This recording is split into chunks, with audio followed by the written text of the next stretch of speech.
So in this presentation, I'm going to look at some texts dealing with notions of mainly order, but also law in the natural world, uh, in the unnatural world also, in Maimonides and Yehuda Hallevi.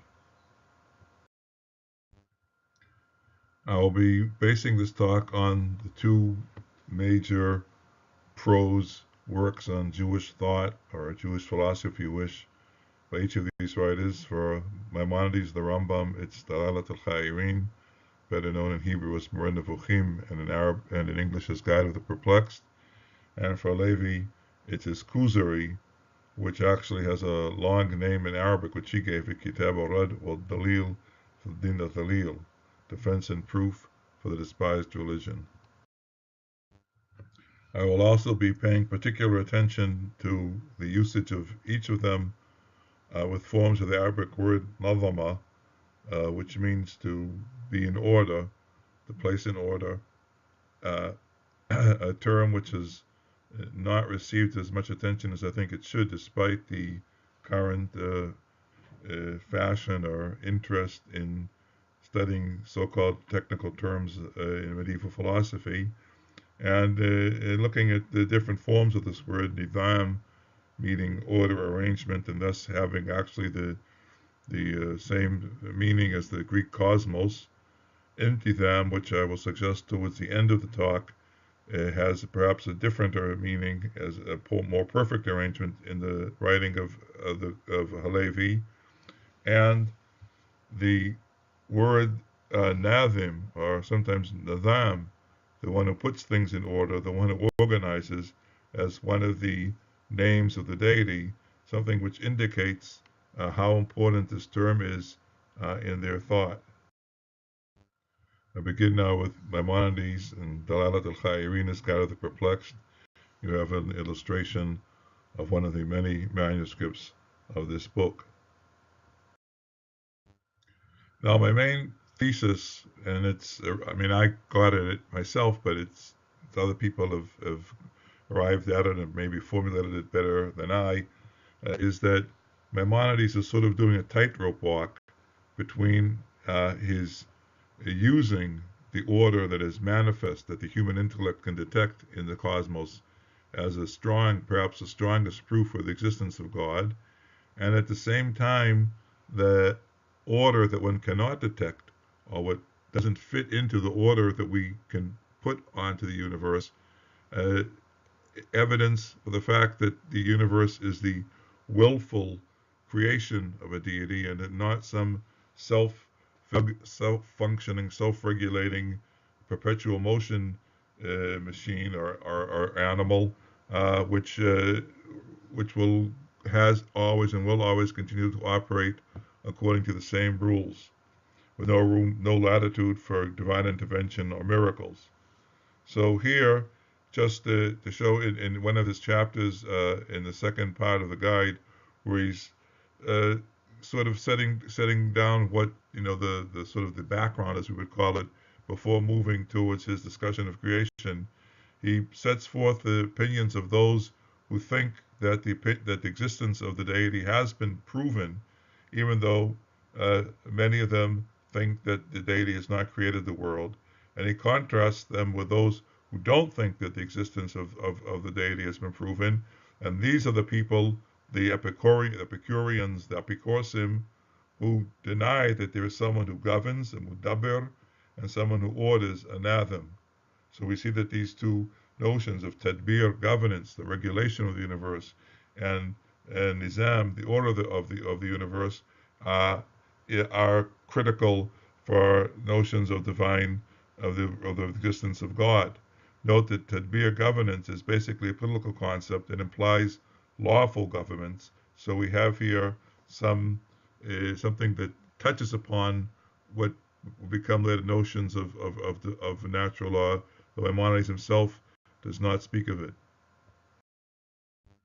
Now we're moving towards the discussion of creation. And Maimonides' point, and it's a point that has been debated in research, is that not only did Aristotle never prove that the world is eternal, that there can not have been any the beginning in time, any creative act, but that he knew it, and that it is the later interpreters of Aristotle who have ascribed to Aristotle the notion that the eternality of the universe is something that has been demonstrated. Uh, I think that many scholars don't take this to be correct, but Maimonides is sure. Maimonides has a great deal of respect for Aristotle, and one of the greatest reasons to respect a thinker is when a thinker is aware of the limits of his own research and how strong a conclusion one can draw for them. And the fact that Aristotle, according to Maimonides, was aware of the fact that he could not deduce from what he knew that the universe was eternal, it is great, very much to his credit. As he says here in this quote, Aristotle wanted to bring order to the spheres, to present to the reader the full, perfect order that exists in the spheres, just as he has succeeded to do according to Maimonides and according to Aristotle for the sublunar world. But he could not, and and therefore there is no proof that the whole exists in virtue of natural necessity. And in the last sentence, Maimonides makes a very strong claim that this task of proving that everything exists according to natural necessity, that again, the universe is a self-regulating system where everything must happen according to the rules that govern the universe, and there's no latitude for intervention. This task has not been accomplished by Aristotle, nor will it ever be accomplished. He continues here that had Aristotle been able to give a cause for the differences between the motions of the spheres, that is to say, according to the medieval system where you have a set of planetary spheres moving outward from the Earth, a moon, Mercury, Venus, Sun, though there's some question as to whether that's the proper order, then Mars, Jupiter, Saturn, and the fixed stars. If we knew why they were arranged in this order in the distances that we have been able to uh, guess, really, for the relative distances from us, except for the sun and the moon, whose distances they were able to measure. Uh, if we knew a cause for this, why they should be arranged in such a way as a function, more or less, of their orbital velocities, that would have been extraordinary. But as he just said in the previous slide, or he said earlier in his writings, Maimonides said this cannot be done and will never be done. And so, in summing up, Maimonides says that to suppose that all of these things have been ordered in virtue of necessity and not in virtue of purpose, in other words, that there is some rule that we can discover that explains why they had to have been arranged in this way. There is no such rule. We can't discover it, and therefore we have to decide that they've been arranged in virtue of purpose. And the necessity the supposition that things are otherwise is very remote from being conceivable, let alone demonstrable. All of these things refers to the positions, measures, and numbers of the stars and the motions of the various spheres. Now, if you look at the authorities upon whom Maimonides would have been resting this claim, we see that in Aristotle, in the 10th chapter of his book De Caelo in the Heavens, 10th chapter of Book 2, talks about this issue of the ordering of the stars. He notes that the slower the motion, the further the star from the Earth, but this is true only after conceding, with no evidence offered, that the fixed stars which participate in the daily motion are in the outermost heaven. There's no way of knowing that the fixed stars are all on one sphere, and that is the same sphere that carries out what the daily motion in one, a east to west motion in 24 hours. And Aristotle sort of passes the buck on to the astronomers. He says that these questions, quote, may best be studied in astronomical writings, where they're adequately discussed.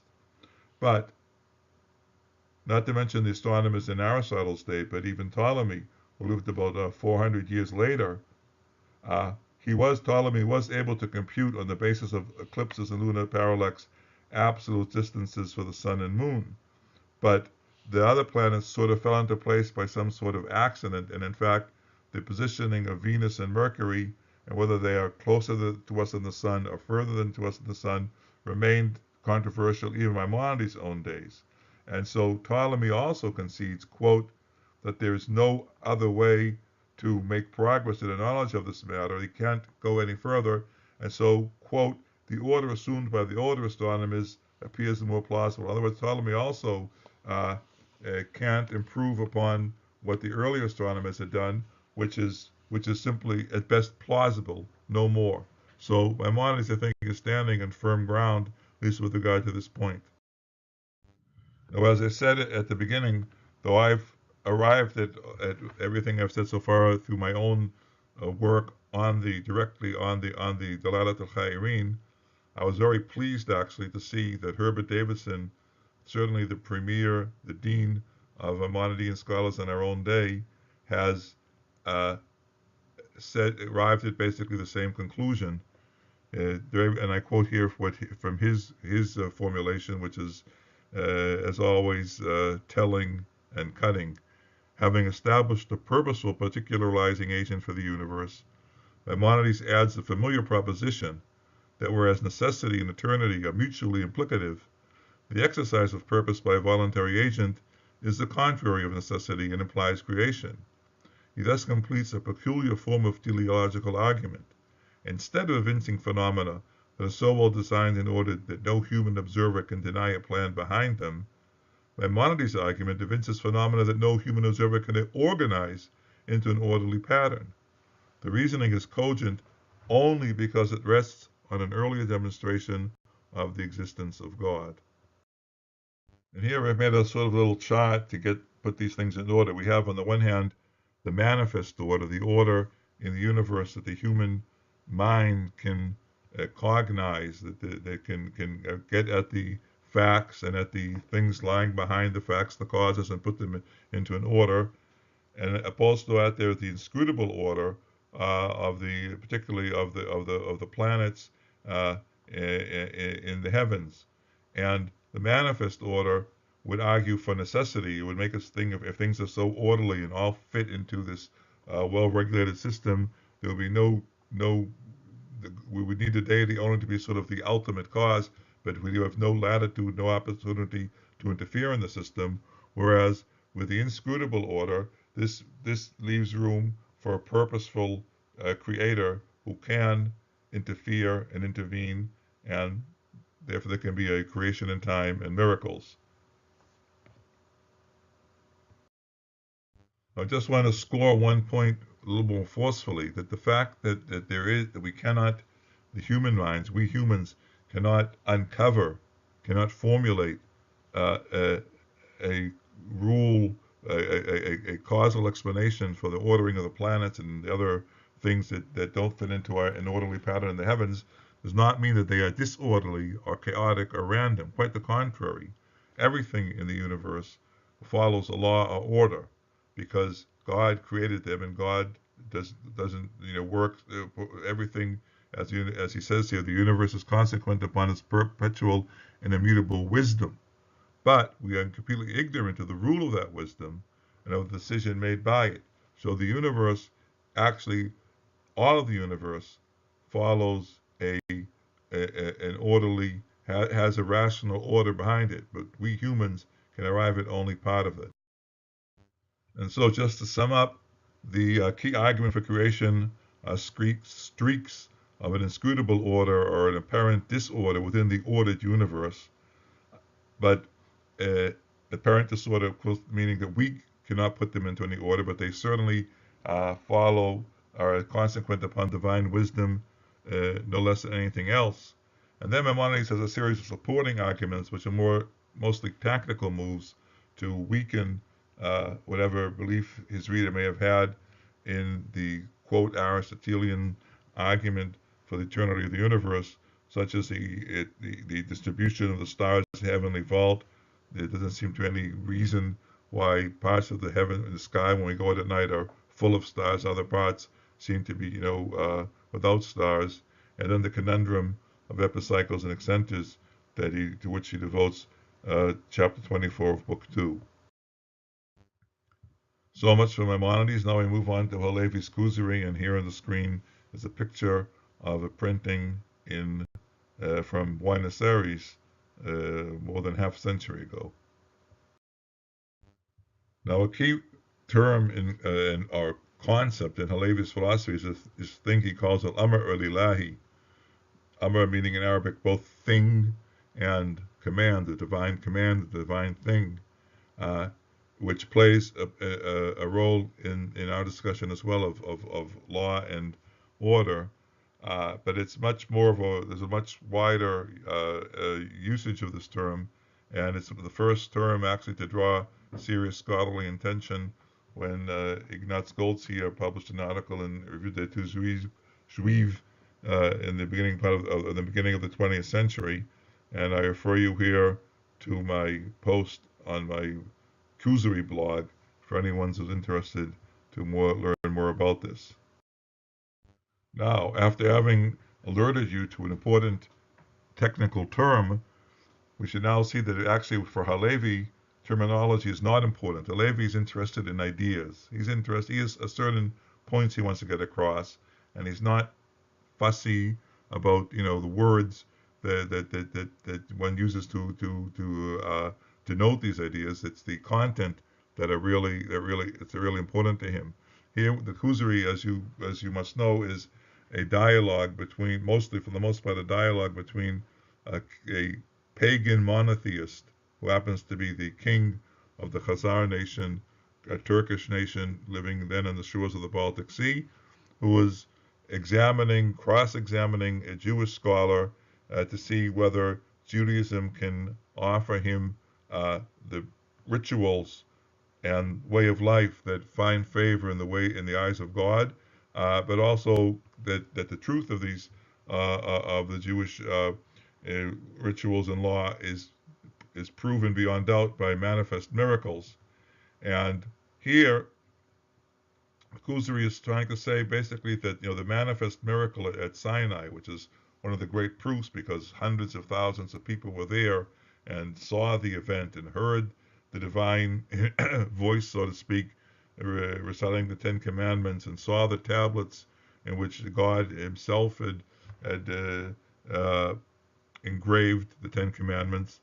This is no different in basically than the creation of the universe, or even keeping the universe functioning, even if you don't believe in creation. So if the philosopher, so to speak, the philosopher, sort of the archetypical person who would deny the miraculous nature of the Ten Commandments, would deny that the event at Sinai ever happened, the Kuzari says, we would ask him, what is the thing, Alamar, that in your opinion made the heavens revolve in perpetuity, and goes on to describe the motion of the heavens. It's the divine thing that fashioned the order just as it is with regard to quantity, quality, and shapes. And this is the same thing, as he says at the end of the passage, the very same thing that fashioned the air into audible shapes with the Ten Commandments and fashioned the writing that's engraved in the tablets. It's basically the same sort of event.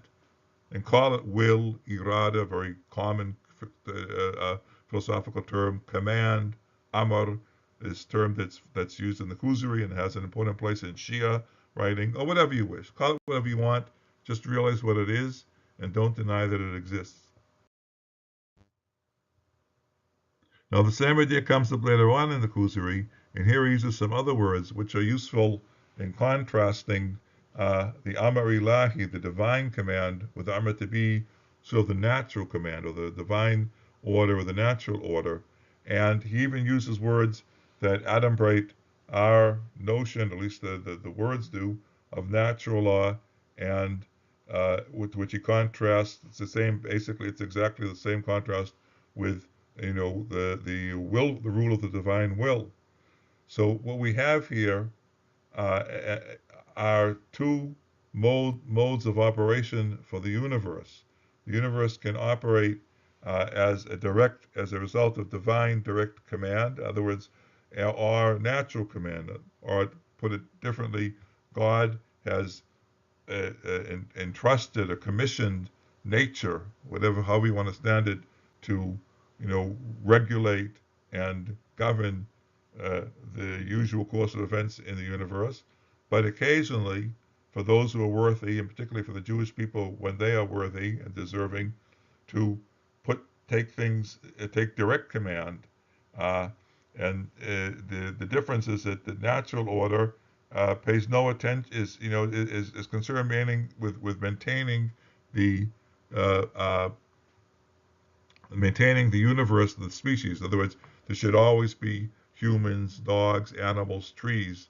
But what happens to any individual is not important. We all just toss and turn on the fluctuations in our world, and we're left to the fate of the stars.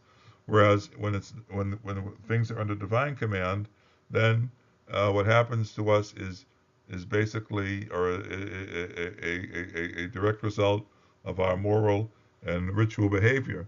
And this foreshadows, if I may use that word, the distinction that has an important role in later Jewish thought and continues to be employed in many Jewish writings of Hanagat Tivit, natural governance, and Hanagat Nisit.